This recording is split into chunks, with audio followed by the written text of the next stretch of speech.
Move on then to The Vast of Night, in which we will find ourselves back in small town in 1950s New Mexico, where a young disc jockey, Everett, played by Jake Horowitz, is keeping a few listeners happy, while the rest of the town's denizens are occupied watching the high school basketball derby, when his friend, the even younger Faye, played by Sarah McCormick, a switchboard operator, notices a weird, garbled transmission hijacking the airwaves.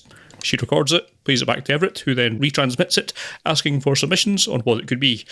The chase for answers, mainly through two more or less monologues, will attempt to fill the 85 minutes until the credits roll.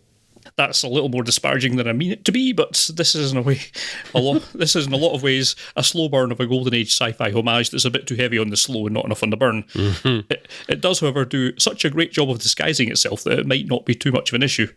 For starters, there's some great character work from McCormick and Horowitz, backed up with writer-director Andrew Patterson's naturalistic and believable dialogue and relationship setups.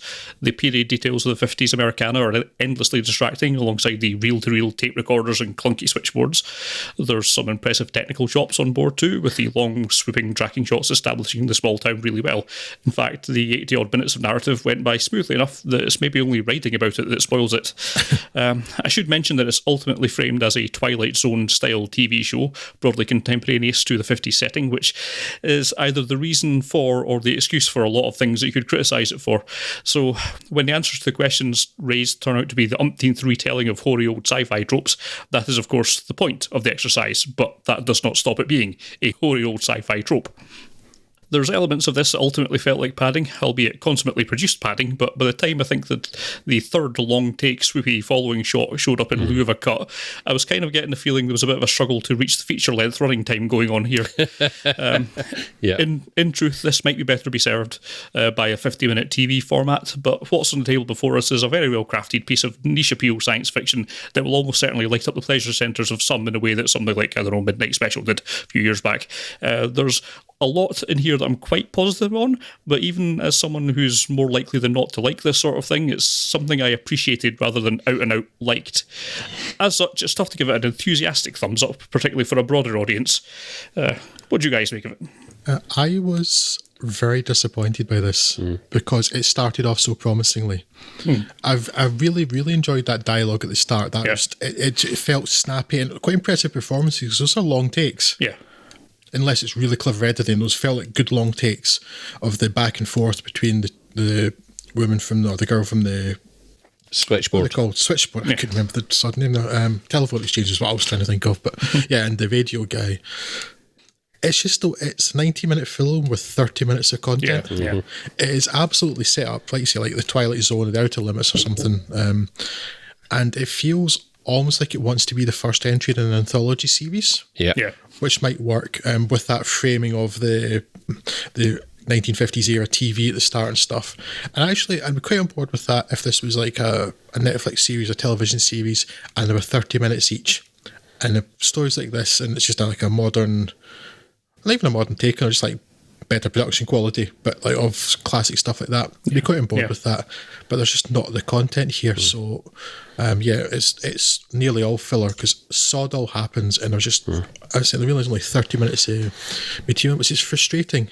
Although, admittedly, not quite as frustrating as the fact that they occasionally cut back to seeing stuff on the television, which was a really irritating conceit. Yeah.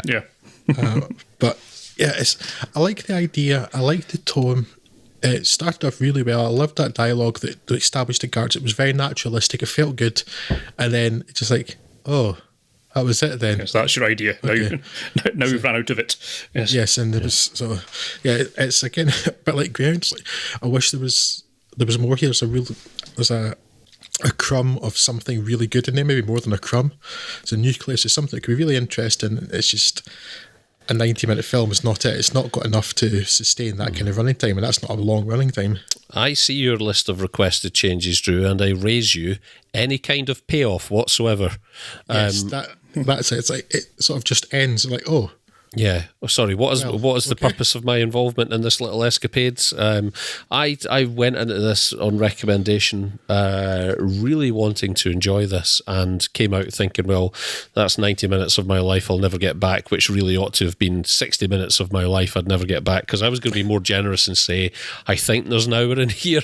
But I like your idea, Drew, that if this had been the first episode of a Netflix series, I think it might have been an interesting lead into something else, but given that nothing happens whatsoever, I find it difficult to recommend at all. I don't even understand why the necessity, like you say, for the transitions.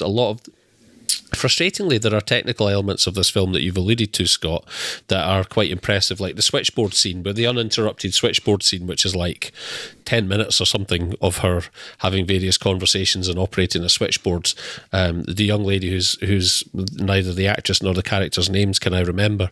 There is stuff like that which is quite good, and I quite enjoy that opening scene, although I do find the character of Everett quite annoying, and that scene served more to just get my back up. I thought that is a performance from someone who thinks they're charismatic and who the script really wants you to believe is charismatic and has a bit of swagger about the way he walks for some reason, but I don't know what it was, it just rubbed me up the wrong way. And then there are absolutely extraneous technical elements to this film that, and I hadn't really considered it, Scott, but I suppose there really is a good case to be made for the fact that they are probably just there to pad things out beyond sort of what would technically qualify this as a short rather than a feature film. Yeah, I'm almost frustrated that they even had the ending that they did too, because there was an ending. Yeah, well, ish. But the kind of what I kept thinking of, and perhaps it was more than anything because it's set in a radio station. It kept maybe think of Pontypool. No, it's the same thing. Yes. Exactly, yeah. Yeah. And I was watching this thinking, see if like they just have this, like you never find anything, it's all just over the radio, just all phone. Telephone stuff. That would be great. And also thinking, I really wish Stephen McHattie was in this because he's got the best voice. And he'd be so much better exactly than this kid. the thought I had about halfway through this film when I realised that it was not going to get any better is I've seen this before and it was better and it was Pontypool. Even with like there's a bit of action at the end of Pontypool, but still, had it been something like that, so I was more just frustrated. But there's a couple of films recently where it's a 30-minute sci-fi TV episode stretched to 90 minutes. This and Vivarium, exactly, and they could both even be in the same program, in the same series. Yeah, they don't have enough material to sustain their running time, and it's rather than it making me angry, I think I really don't like it so much. Like that's a disappointment. You've taken the wrong medium for this. But yeah, it doesn't. The film kind of just peters out, and I have no idea in the end what it's saying. There's almost never anything more satisfying than a low-budget breakthrough film for someone, and quite often it can, you get that in the sci-fi genre because that genre affords people to be the opportunity to be inventive in certain ways that perhaps other genres might not so readily. And I was all set for that. I was all set to be really excited by this director, whose name I cannot recall. Andrew Patterson. There you go. And there's a reason why I can't recall his name, and it's because this has been built up to be that. It's like, oh, this is a really, it's flawed, but it's a really exciting first feature film from this person who we should probably watch. I've seen people comparing it to Shane Carruth and Primer and whatnot. I'm thinking to myself, nope. No. Primer had a story. Yes, and it's one of the few times where I've sat and watched something like this and I've just been utterly confused as to what the goal of the whole thing was in the mind of the writer-director and what it was they were hoping to achieve. Very, very confused as to... I know it's not been universal praise entirely, but I'm very confused as to some of the high praise this has received. Oh yeah, people are fawning over this and I don't see it at all. No, really baffled. And I'm always hoping for someone to make that next great breakthrough film. I think it's one of the most satisfying things to see as a viewer, is to see who the next person coming through is. But I don't know what the merits of this are. So there you go.